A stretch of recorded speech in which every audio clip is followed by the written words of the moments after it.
After the cases of Michael Brown and Eric Garner brought police brutality into focus, more video footage of police violence surfaced where white police officers targeted unarmed black men. In South Carolina, Walter Scott was fatally shot in the back by Officer Michael Slager, and in Oklahoma, Eric Harris was fatally shot when a deputy mistook his firearm for his taser.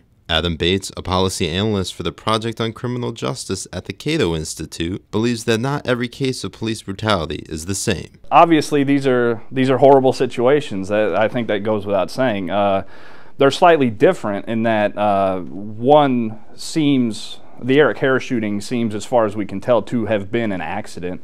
There's really no reason to believe that the reserve deputy who shot him is lying about the fact that he was reaching for his taser. If you watch the video, he says taser, taser, and then shoots him, whereas the Walter Scott shooting was plainly intentional. From what we can see on the video, looks to be just completely beyond the pale of any kind of reasonableness standard for use of force. Bates believes that police brutality is nothing new to not only libertarians, but also people in the black and Hispanic communities. It really is kind of the white millennial generation that is finally seeing definitive evidence that all of these things are true, that the concerns that libertarians and people in minority communities were raising about government and over-criminalization and police militarization. The way millennials should engage this is to keep an open mind, and increasingly, because we have this ubiquity of cameras, trust your eyes, trust what you're seeing in front of you. We've moved past a point in American society where we have to take the police's word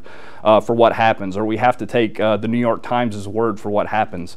You're seeing this with your own eyes, and I have faith that the millennial generation has the capability and the conscience to look at what's going on and come to the right conclusions about how we should fix it. However, Bates raises the question, what type of conversation would take place without footage of these incidents? Historically in America, we have relied on the police to be trustworthy, to be good witnesses, to be honest in their recollection of events. And I think with the ubiquity of cameras and the more awareness that some of this police abuse should be on film, I think that narrative is starting to come apart a little bit, and we're starting to get to the point where government agents or police officers saying, well, you'll just have to trust us, is not good enough anymore. With the help of mobile technology and social media, millennials can be the driving force to change the conversation and help reduce the frequency of police brutality incidents.